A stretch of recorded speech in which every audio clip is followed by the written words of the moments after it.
नमस्कार श्रोताओं, स्वागत करते हैं आपका इस भेंट वार्ता में।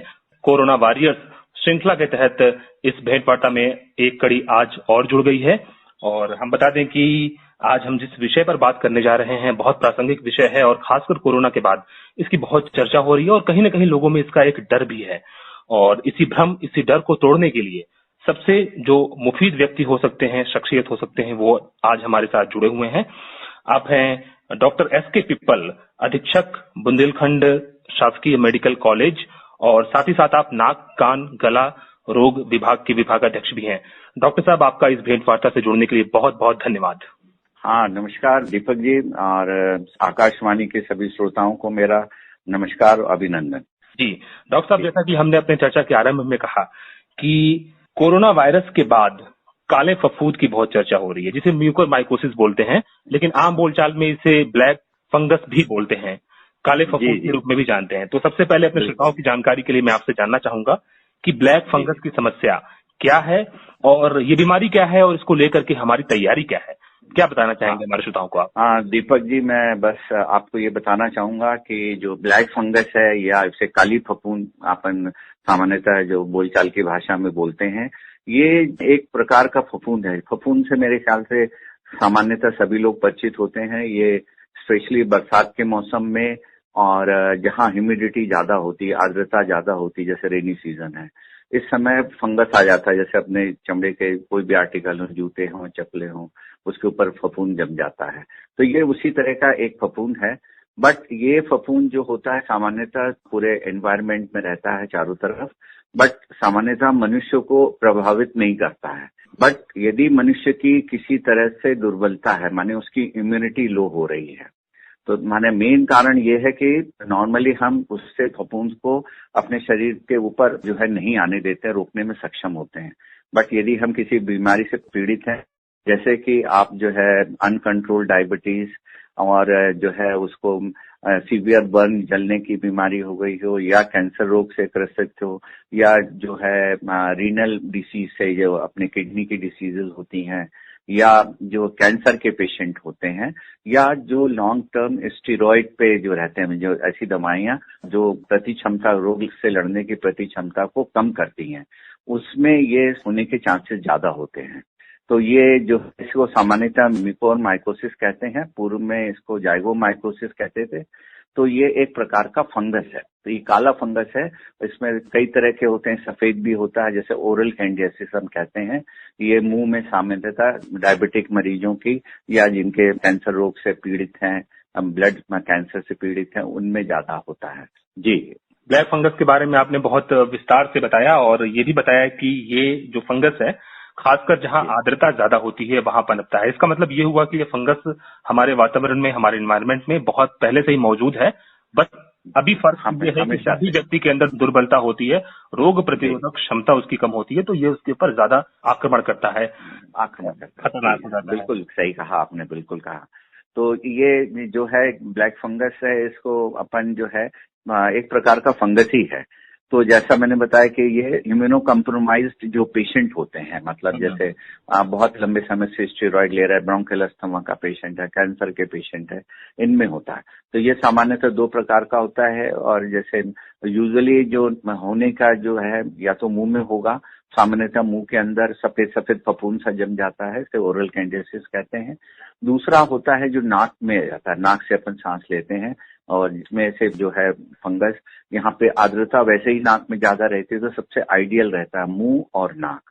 तो इसके अंदर यहाँ से रहता है। ये रूट ऑफ एंट्री जो है नाक से और मुंह से रहती है। इसके सामान्यता जो है आप लक्षण में बताना चाहूंगा, इसमें जो है लोगों को इसका जैसे ही इसका अनुभव होता है, तो इसमें नाक में थोड़ा सा भारीपन आ जाता है, नाक के ऊपर हल्का सा काली पपड़ी जमने लगती है, और आंख के चारों तरफ थोड़ी सी लालिमा सूजन सी आने लगती है और भारीपन लगता है।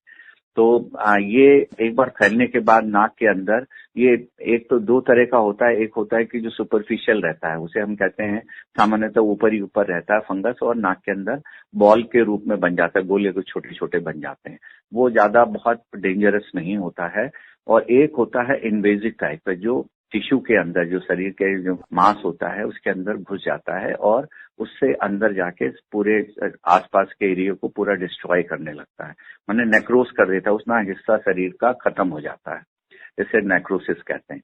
तो वो जो है एक बार सामान्यतः नोज और उसके आसपास का हिस्सा, जिसे अपन साइनस कहते हैं, साइनस डिसीज, उसमें प्रभावित करता है। फिर वहां से ये आंख का जो हिस्सा है अपना, ये भी नाक से जुड़ा हुआ है, दोनों आंखों के बीच में नाक रहती है, तो इसमें से यहाँ पे नाक से कान में जाने की संभावना बहुत प्रबल होती है, यदि इन्वेजिव टाइप का है जो अंदर शरीर के अंदर घुस रहा है।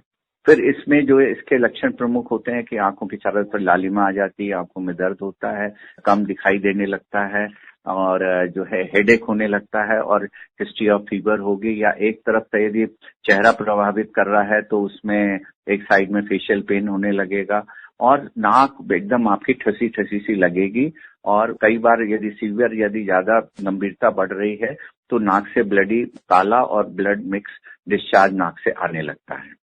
तो ये तो कैसे ये फैलता है, और भयावहता यह है इसकी कि ये वहां से होके सीधे नाक के ऊपरी हिस्से से होता हुआ ये ब्रेन में भी जा सकता है। ब्रेन में चला जाता है तो बहुत सीरियस कॉम्प्लिकेशन होते हैं, और कई बार मरीज को हम लोग नहीं बचा पाते हैं।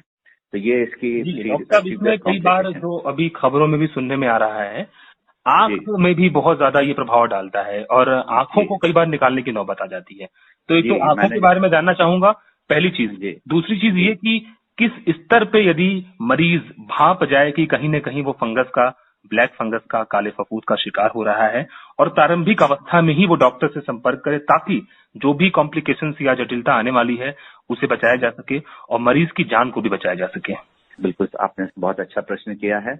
आंख में भारीपन आना, आंख के चारों तरफ सूजन आ जाना, और धीरे धीरे आंख के स्पेशल नीचे वाले हिस्से में ब्लैक पपड़ी जमना, माने जैसे होता है एकदम कालापन सा आ जाना, ये बिल्कुल लक्षण है। यदि आप इस तरह के रोगों के मरीज हैं, अनकंट्रोल डायबिटीज है, या जैसा कि अभी इसलिए चर्चा में ज्यादा जो प्रासंगिक है विषय कि कोरोना के बाद के मरीजों को, पोस्ट कोविड पेशेंट को में ये इसका इंसिडेंस काफी ज्यादा देखा जा रहा है।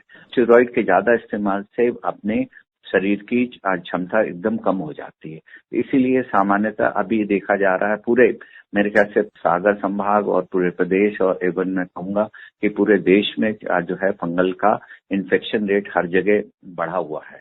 समय रहते इलाज कर लेते हैं तो इससे जो होने वाले नुकसान हैं, जैसे आंख का जाना, ज्योति चली जाना, या आंख का जैसे अंधापन हो जाना, ये सारी चीजें अपन रोक सकते हैं यदि प्रारंभिक अवस्था में ही मरीज हमको दिखाने आ जाए, और प्रॉपर ट्रीटमेंट यदि उसका हो जाता है तो हम उसके जो भी इसके फैटल कॉम्प्लिकेशन है, माने जो भी वो हम रोक सकते हैं।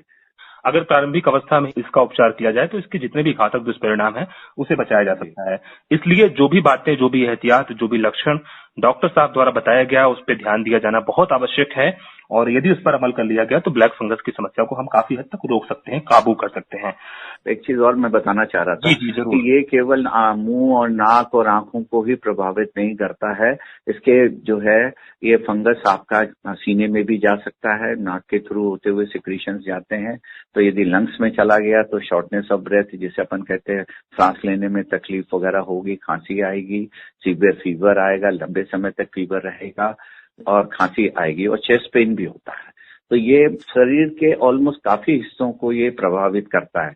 इसके अलावा ये पेट में अपने शरीर के खाने के तंत्र को भी प्रभावित करता है।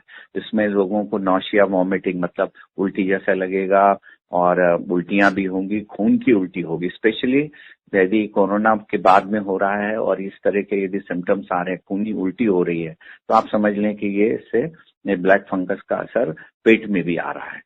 ऐसे ही इसके कुटेनियस माने स्किन में भी इसके लीजन आते हैं, तो ये माने पूरे शरीर को प्रभावित करता है, ब्रेन को भी करता है। ब्रेन में होता है तो आदमी का संतुलन और जितनी भी सोचने समझने की क्षमता और बैलेंसिंग, ये सारी चीजें प्रभावित होती हैं। मगर सामान्यतः ये नाक और मुंह में पाया जाता है। नाक और मुंह में सामान्यतः पाया जाता है, और इसी लक्षण को ज्यादातर अभी जो जनता है, आम जनता है, वो जान रही है। लेकिन आपने इसके और जो बृहद आयाम और व्यापक पक्ष हो सकते हैं उसके ऊपर भी आपने प्रकाश डाला। निश्चित रूप से बहुत लोगों के अंदर ये भी समस्या आती है कि उनको खून की उल्टी, इस तरह की बातें होती है, तो कहीं ना कहीं उनको और भी सतर्क रहने की जरूरत है कि कहीं ऐसा ना हो कि उनको ब्लैक फंगस की समस्या हो गई हो। डॉक्टर साहब, आखिरी में बस आपसे ये जानना चाहेंगे हम कि ब्लैक फंगस को कोरोना वायरस से जोड़ करके देखा जा रहा है, खासकर आज के समय में। यानी जिन भी व्यक्तियों को कोविड हुआ है, कोविड के बाद वो स्वस्थ हो गए हैं, तो उनके अंदर ये संभावनाएं ज्यादा हैं, ये आशंका ज्यादा है कि वो ब्लैक फंगस के शिकार हो सकते हैं। तो इसमें मैं आपसे ये जानना चाहूंगा कि क्या सारे जो कोविड से स्वस्थ हो चुके मरीज हैं वो ज्यादा इसके लिए खुले हुए एक्सपोज्ड हैं, उनको ज्यादा समस्या हो सकती है, या कुछ के अंदर हो सकती है? और ये जो दुर्बलता की बात आपने की, दवाइयों से जो जनित दुर्बलता है, जिसे हम स्टेरॉइड्स की बात आपने की, दूसरी दवाइयों की बात की, तो वो दुर्बलता कितने दिनों तक रहती है? क्या ये हमेशा के लिए एक्सपोज हो गए हैं या कुछ समय के लिए ये जो है शुरू में जैसे ही आपकी माने ऐसा नहीं होता कि हमेशा के लिए आपकी इम्यूनिटी खत्म हो गई हो। जैसे आप कोई ड्रग ले रहे हैं स्टेरॉइड, तो उसी समय उसकी जो है इम्यूनिटी एकदम से लो होती है, और जैसे ही आप स्टेरॉइड जो है बंद करते हैं तो धीरे धीरे शरीर अपनी वापस पुरानी इम्यूनिटी की तरफ चलने लगता है, और कुछ हफ्तों में अपन सामान्यतः अपनी वो इम्यूनिटी को पुनः प्राप्त कर लेते हैं।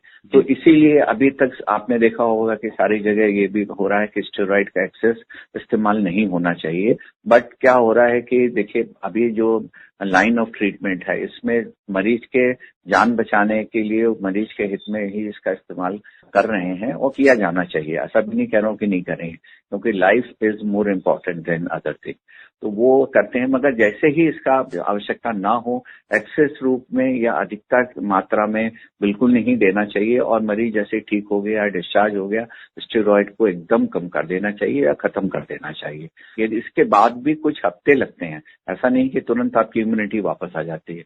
इसके बाद आपको समय लगेगा कुछ हफ्तों का, तब आप जो है नॉर्मलिटी या सामान्य इम्यूनिटी की तरफ अग्रसर होते हैं।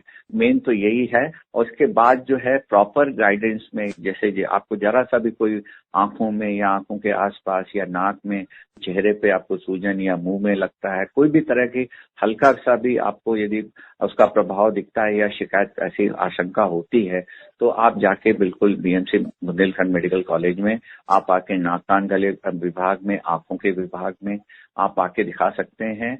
इस हेतु हमने जो है चिकित्सालय के स्तर पे एक कमेटी समिति बनाई हुई है, जिसमें कि आंखों के प्रमुख डॉक्टर जो हैं वो हैं, उनके प्रमुख हैं, हमारे यहाँ से भी ईएनटी एक सर्जन है, और एक मेडिसिन विभाग का 3 व्यक्तियों की कमेटी बना दी गई है, जो इसको स्पेशली जो है इनको रोगों को देखेगी, आइडेंटिफाई करेगी, और उनके साथ हर तरह के डिटेल को संग्रहित करेगी, और उसको उसमें पूरे उपचार में लगेगी। इस हेतु हमारे चिकित्सालय में 10 बिस्तरों का एक वार्ड उनके लिए आरक्षित किया हुआ है, और वर्तमान में हमारे पास 5 से 6 मरीज अभी एडमिटेड हैं। इसमें से एक पेशेंट की सर्जरी हुई है, उसमें से ब्लैक फंगस नाक में से ऑपरेट करके हमारे सर्जन द्वारा, विभाग के सर्जन द्वारा निकाला गया है। जी, बहुत महत्वपूर्ण बातें बहुत विस्तार से आपने बताई, और मरीजों को भी बहुत चिंता करने की जरूरत नहीं है, क्योंकि उनके बगल में ही बुंदेलखंड शासकीय मेडिकल कॉलेज में अलग से वार्ड आरक्षित किया गया है 10 बेड का, और बहुत सफलतापूर्वक इसका इलाज किया जा रहा है। डॉक्टर साहब, आपने जो जानकारी हमें दी उसके आधार पर हम ये कह सकते हैं कि काला फफूंद हमारे पर्यावरण में बहुत पहले से मौजूद है, और यह उन व्यक्तियों पर प्रभाव ज्यादा डालता है जिनकी रोग प्रतिरोधक क्षमता कमजोर है, और वो इस समय ज्यादा प्रभावी इसलिए हो गया है क्योंकि कोविड के बाद आमतौर पे कुछ मरीजों की रोग प्रतिरोधक क्षमता बहुत निचले स्तर पर चली जाती है। आखिरी में बस आपसे एक टिप्पणी और चाहूंगा बहुत संक्षेप में, कि जो मरीज स्वस्थ हो चुके हैं कोरोना से, कोविड से स्वस्थ हो चुके हैं, और यदि वो अपनी रोग प्रतिरोधक क्षमता को बढ़ाना चाहें और उनको ब्लैक फंगस की समस्या ही ना हो, तो शॉर्ट में बहुत संक्षेप में आप क्या बताना चाहेंगे कि क्या खान पान होना चाहिए? कुछ सप्लीमेंट्स वगैरह अगर वो ऐड करना चाहें, जोड़ना चाहें, तो क्या कर सकते हैं? डरने की बिल्कुल जरूरत नहीं है। सामान्यतः तो ये होता ही नहीं है। केवल उन मरीजों को जो लंबे समय तक जैसे आपके आईसीयू में रहे हों या एसडीयू में रहे हों, जिनकी कंडीशन जो है थोड़ी ज्यादा गंभीर रूप से कोरोना से प्रभावित रहे, उन्हें थोड़ी ज्यादा ध्यान रखने की जरूरत है। और या कोई भी लक्षण ऐसे आते हैं तो तुरंत हमारे फ्लू ओपीडी में या नाक कान गले विभाग में बिल्कुल दिखाएं, और इसका हमारे पास पूरा जो है इंतजाम किया हुआ है। और खान पान के लिए मैं ये कहूंगा, सामान्यतः हमारे जो हम हेल्दी डाइट कहते हैं, बिल्कुल संतुलित भोजन वो करें। सप्लीमेंट के रूप में मैं कहना चाहूंगा कि आप विटामिन सी लें, और जो है जिंक लें, और दूसरे तरह के विटामिन D3 जो आती है वो बहुत उपयोगी है। और बस मेन चीज है हाइजीन। आपका जो है हाइजीन, मुंह के और नाक की हाइजीन अच्छी रहे, जरा सा भी कुछ यदि आपको लगता है, कोई भी संशय होता है मन में, तो तुरंत जो है अपने चिकित्सक को दिखाएं, उनसे सलाह लें और इसका इलाज बिल्कुल कॉमनली संभव है। कोई इसमें कोई किसी तरह की परेशानी नहीं है। Doctor S K. पिप्पल, आपने बहुत विस्तार से ब्लैक फंगस म्यूकरमाइकोसिस के बारे में आपने जानकारी दी और हमारे तमाम श्रोताओं के भीतर जो तमाम आशंका होगी, बहुत भ्रांतियां होंगी, उसको दूर करने का काम किया। बहुत बहुत शुक्रिया अदा करना चाहते हैं डॉक्टर एस.के. पिप्पल, नाक कान गला विभाग के विभागाध्यक्ष व अधीक्षक, बुंदेलखंड शासकीय मेडिकल कॉलेज सागर से हमारे साथ जुड़े। बहुत बहुत शुक्रिया आपका। दीपक जी, आकाशवाणी का और आपका बहुत बहुत धन्यवाद।